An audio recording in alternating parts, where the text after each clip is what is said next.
Bonsoir à tous, bienvenue dans votre 19-20. Dans l'actualité en Languedoc-Roussillon, le corps retrouvé ce matin dans l'un des étangs de Moussoulins dans l'Aude, celui du maire de la commune, Jacques Carriqui, avait disparu depuis lundi.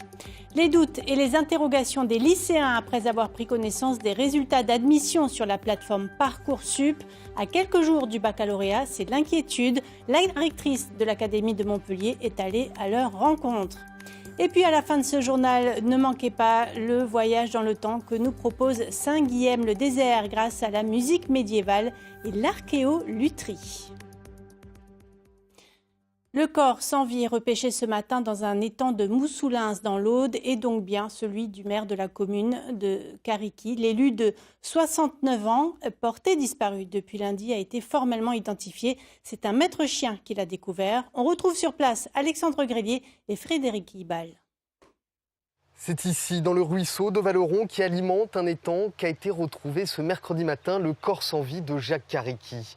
C'est un maître chien de la gendarmerie de l'Aude qui a permis la découverte après 24 heures de recherches infructueuses. Ce mercredi matin encore, au stade municipal, 150 volontaires s'étaient retrouvés pour mener une battue à la recherche du maire disparu depuis lundi après-midi et son départ en balade. Il est un peu moins de 11 heures quand les gendarmes interrompent les fouilles et annoncent à la population la découverte d'un corps. Un corps qui sera identifié dans l'après-midi. C'est une énorme perte pour nous. Après, bien sûr, pour la population, il faut le dire, c'était un homme très impliqué, très dévoué à sa commune et surtout très aimé de la population. Et ça, depuis plus de 30 ans. Le choc est rude pour ce petit village d'1 millier d'habitants à proximité de Carcassonne. Les drapeaux de la mairie ont tout de suite été mis en berne. Tous les villageois rencontrés louent la gentillesse et la disponibilité de leur maire disparu. Et je l'ai vu la semaine dernière, donc j'étais étonné, surpris qu'il soit décédé. Donc voilà. Il essayait de rendre service à tout le monde, voilà. Lui, oui, de son point de vue, il ne savait pas ne pas rendre service. Reste à expliquer les circonstances du décès. Homicide, accident ou suicide, aucune hypothèse n'est écartée à cette heure. Une enquête pour recherche des causes de la mort a été ouverte et confiée à la gendarmerie de Bram. Oui, il s'agissait bien de la commune de Moussoulins. La réaction des éleveurs après la diffusion d'une nouvelle vidéo dénonçant les conditions d'abattage des animaux et alors que le projet de loi agriculture et alimentation débute à l'Assemblée nationale, l'abattoir d'Alès est encore visé. Cette fois, c'est Brigitte Bardot et Rémi Gaillard qui ont diffusé les images. Attention, ces images peuvent choquer. Ali Martiniki, Josette Sana. Choquée, Brigitte Bardot se dit scandalisée face aux dernières images publiées par l'association L214. On y voit notamment des vaches vivantes suspendues par une patte. 3 millions d'animaux tués en France chaque jour comme ça, c'est lamentable. Luc Incelin est éleveur à Luçon dans le Gard depuis 25 ans. Il dispose d'un cheptel de 300 brebis. Il tient à défendre les salariés mis en cause, ceux de l'abattoir d'Alès. On les soutient dans ces moments difficiles et qui sont difficiles pour nous aussi parce qu'on est montré du doigt aussi. Mais voilà, moi aujourd'hui, les dernières infos que j'ai officielles, c'est qu'il n'y a aucun manquement et que les images qu'on a vues, ce sont des images qui sont tous les jours dans tous les abattoirs. Alors que débute à l'Assemblée nationale l'examen du projet de loi issu des États généraux de l'alimentation, l'humoriste montpelliérain Rémi Gaillard, aux côtés de Brigitte Bardot, milite pour l'installation de caméras de vidéosurveillance dans les abattoirs. J'aimerais effectivement qu'il y ait des vidéos dans les abattoirs, ou sinon qu'on mette des fenêtres, comme ça le monde serait peut-être végétarien.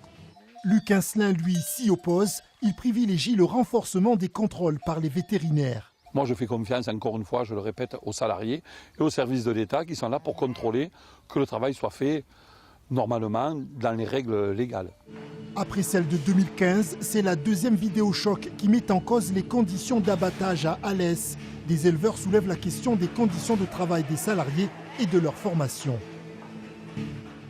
La campagne de pêche au thon rouge débute demain. À Saint-Cyprien, dans les Pyrénées-Orientales, un thonier tout neuf a levé l'ancre hier après-midi. Le navire de 35 mètres de long a connu bien des péripéties avant de prendre la mer. Beaucoup d'émotions au départ. Aude-Chéron, Alain Sabatier. Un dernier au revoir et quelques larmes à quai pour le départ des marins qui entament leur campagne de pêche au thon. À bord, en revanche, presque des larmes de joie à l'embarquement pour les frères Fontanet. Il faut dire que le Chris d'Eric V a bien failli ne jamais prendre le large, ravagé par un incendie accidentel à sa sortie des ateliers du chantier naval il y a un peu plus d'1 an. Une délivrance, c'est le cadeau, quoi, parce que toute cette souffrance, parce que c'est un projet très long, compliqué, on a été maître d'œuvre, c'est infernal, c'est l'enfer. Et là, franchement, c'est la délivrance, nos vacances arrivent, quoi. Faire un bateau comme ça, c'est le rêve d'une vie, quoi. Donc on a accompli notre rêve, voilà. Ce tonnier aux allures de yacht est né dans les ateliers du chantier naval de Saint-Cyprien après 50 000 heures de travail. Le rêve d'une vie a donc un prix, 3,8 millions d'euros, financé sans aide ni subvention. Un pari sur l'avenir pour cette famille de pêcheurs. C'est des gros investissements, on est parti sur 10 ans de crédit, mais bon, il faut aller de l'avant, de toute façon, on n'a pas le choix. On est encore jeune, on a la quarantaine avec mon frère, j'ai un neveu qui est à l'école maritime qui prépare la suite. Donc je veux dire, c'était le moment ou jamais, quoi. La pêche est bien encadrée, c'est une des pêches les plus réglementées, et donc voilà, on s'est lancé là-dessus. Pour cette campagne, 115 tonnes de thon à pêcher, pas plus. Les 10 membres d'équipage naviguent désormais à bord du Chris d'Eric V au large des îles Baléares. Hier, Emmanuel Macron a dévoilé une série de mesures sur sa nouvelle politique pour les quartiers défavorisés. Au terme de son discours, il a cité en exemple certains quartiers de Montpellier et notamment rendu hommage aux mères de famille du Petit Bar. Delphine Aldebert, François Jobard et nos équipes à Paris. C'était en 2015. Des mères de famille du Petit Bar mobilisées pour donner une égalité des chances à leurs enfants. Occupation d'établissements scolaires, manifestations devant le rectorat. Elles se battent alors pour plus de mixité sociale dans les écoles de leur quartier populaire. Un combat exemplaire, salué ce mardi par Emmanuel Macron pendant son discours sur les banlieues. Celles qui m'ont appris, les choses qui m'ont inspiré sur beaucoup de politiques, ce sont les associations de mamans dans certains quartiers. À Montpellier, à la Paillade des Petits Bars, je n'oublierai jamais cette association de mamans d'élèves. On a besoin d'elles et elles seront un instrument essentiel dans cette lutte que nous sommes en train de construire. Ces mères de famille étaient invitées ce mercredi à Paris au ministère de l'Éducation qui souhaitait connaître leurs idées, leurs solutions. Elles ont été entendues mais attendent maintenant du concret. Les valeurs républicaines ne sont pas vécues. Le fait de l'écrire sur le fronton de l'école, liberté, égalité, fraternité, ça ne suffit pas. Les enfants ont besoin de le vivre, les enfants ont besoin de se côtoyer, d'apprendre à vivre ensemble pour qu'ils puissent faire société commune. Retour au Petit Bar. À la sortie de l'école primaire, les élèves sont en effet toujours en grande majorité d'origine étrangère. Hamzad est étudiant en droit et a grandi ici. Hier, il a écouté Emmanuel Macron et regrette le manque de mesures sur l'éducation. Ne pas mettre donc l'accent sur l'éducation, c'est ouvrir la porte du coup justement à la précarité, à la non-intégration et bien entendu du coup à tous les problèmes de rue que l'on retrouvera comme la drogue, le chômage, la violence dans les rues et bien sûr une rébellion contre le système. Pourtant de l'extérieur, le Petit Bar a bien changé. La rénovation urbaine a modifié le visage du quartier mais n'a pas apporté de mixité. Est-ce qu'ils n'ont pas tendance un petit peu à se foudre de nous et de nous dire, bah écoutez, regardez, on vous refait un petit peu tout ça, mais vous continuez à vivre entre vous. Donc après, c'est bien de nous dire, voilà, on veut aider les banlieues, mais ce phénomène de ghettoisation, j'ai l'impression qu'on le renforce d'année en année. Reste à savoir si le combat de ces femmes, des habitants et la volonté du président de la République suffiront à faire sortir ces quartiers de l'isolement. La police municipale au cœur d'un 4e salon organisé à la Grande Motte. 35 départements, dont 5 de l'outre-mer, étaient représentés. Face à la menace terroriste, les agents ont-ils trop ou pas assez de responsabilités? Élément de réponse avec Daniel Debarros et Bruno Pension-Villot. Le palais des congrès de la Grande Motte a fait le plein ce matin pour la table ronde sur la place de la police municipale dans la sécurité du quotidien. Une interrogation très forte de la profession, alors qu'elles ne disposent pas des mêmes moyens de protection et de défense que leurs homologues du ministère de l'Intérieur.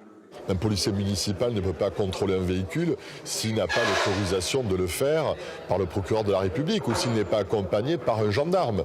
Il n'a pas le droit de faire un contrôle alcoolémie s'il n'y a pas un officier de police judiciaire. Donc voilà, il y a aujourd'hui un certain nombre de barrières qui limitent l'action de la police municipale. On en est aujourd'hui là, c'est-à-dire que nous n'avons pas les outils juridiques qui ont été mis en place aujourd'hui pour vraiment avoir une police qui serait vraiment opérationnelle. Si des avancées certaines ont été obtenues, comme le port d'armes notamment, Les agents municipaux sur le terrain soulèvent encore des manques importants pour une plus grande efficacité de leur travail.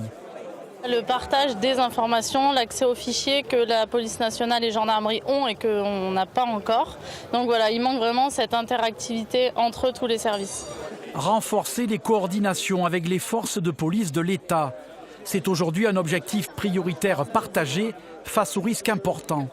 Nous pouvons travailler ensemble, nous pouvons avoir un partenariat plus affirmé, nous pouvons avoir des équipes mixtes, nous pouvons avoir des équipes associées. Voilà, tout est à inventer, tout est à mettre en œuvre, tout est à prioriser pour que justement nous soyons plus en avant, plus capables de mener des actions sur le terrain. Pour une complémentarité exemplaire, le chemin est encore long dans un contexte national particulièrement difficile. Voilà, et vous aurez reconnu la voix de Luc Calmels. En bref, lundi soir, un Héroltais de 21 ans a été contrôlé à 223 km/h sur l'A9 à hauteur de Poyestre dans les Pyrénées-Orientales. Jeune conducteur, il avait pourtant un permis probatoire le limitant à 110 km/h. Les détails sur notre site internet France 3 Occitanie. Nous vous en parlions hier, la plateforme Parcoursup a délivré ses premiers résultats hier soir à 18h. Les lycéens doivent maintenant répondre aux propositions d'admission qui leur sont faites.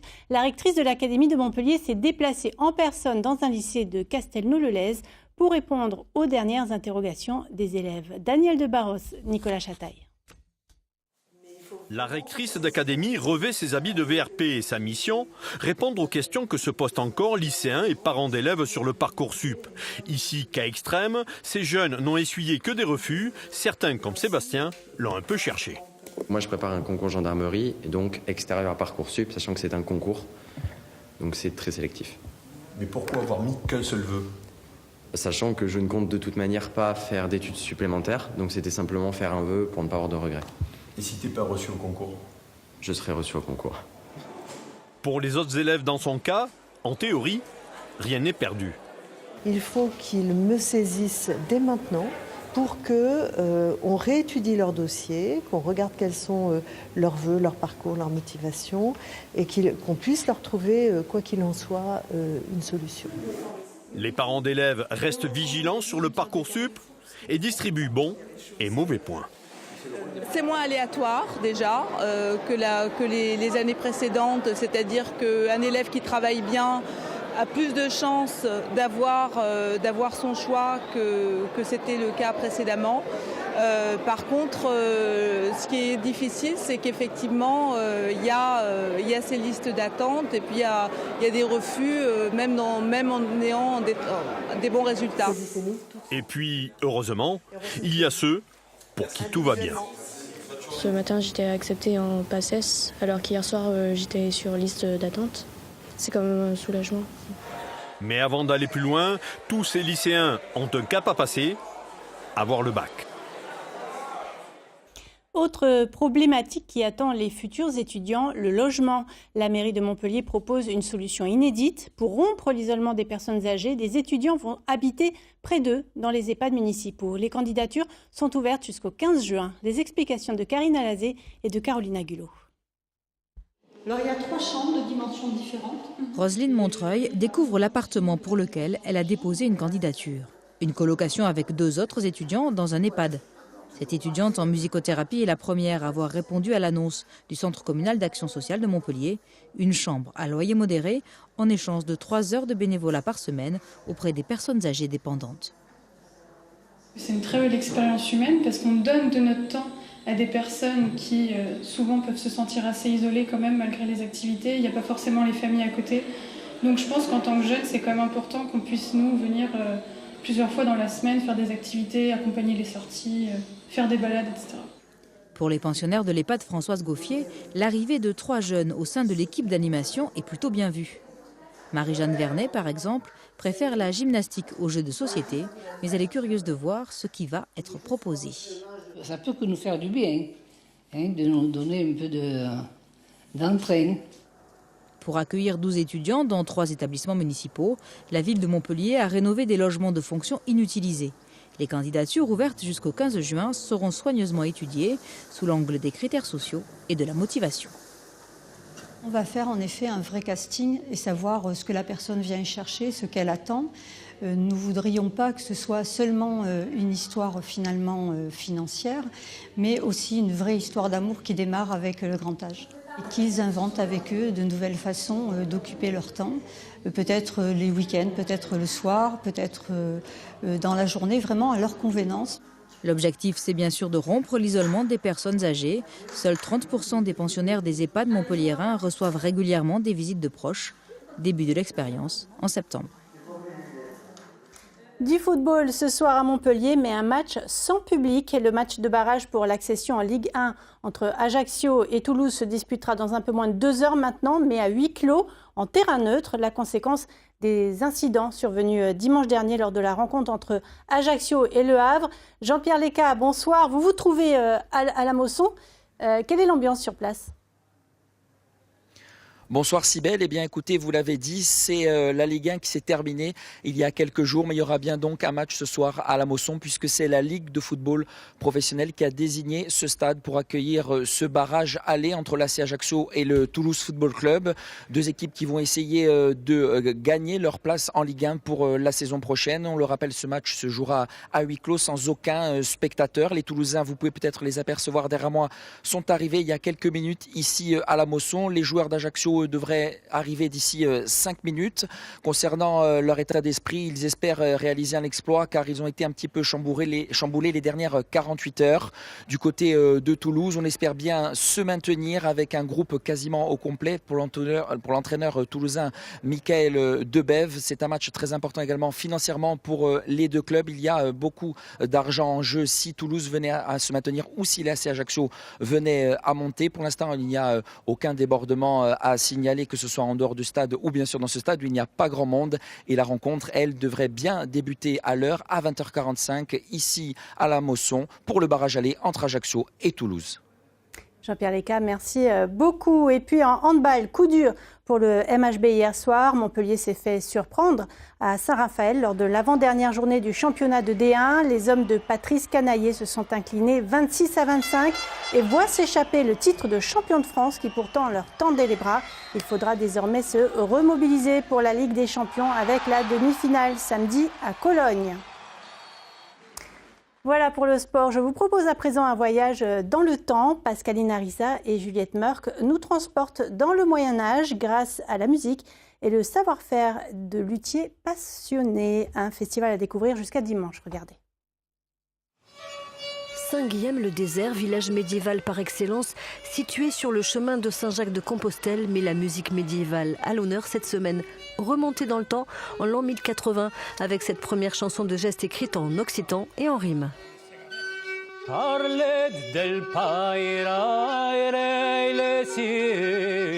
Cette chanson, elle nous décrit comment est née Sainte-Foy, dans quelle région, qui était son père, et comment elle a grandi, comment elle a été arrêtée, puis jugée par Dacien, et comment elle a été ensuite martyrisée, et comment Dieu a fait un très beau miracle pour la préserver et en faire pour nous une sainte. Au programme du festival, des concerts en symposium international sur l'orgue roman, des ateliers d'archéolutherie comici, de fabrication de vielle ouverts au public plutôt connaisseur. Il s'agit de musique magique, qu'il s'agisse du chant grégorien ou de chansons occitanes comme on va entendre le 26. Ce sont des musiques rassembleuses. Et l'intérêt de ce festival, c'est d'associer des musiciens, des luthiers, tous ceux qui sont partie prenante pour faire du son. Pour clore, les chants grégoriens des chantres du Toronnet résonneront dimanche dans l'abbatiale de Gélone. Ainsi s'achève la première partie de ce journal. Dans un instant, vos éditions de proximité. À tout de suite.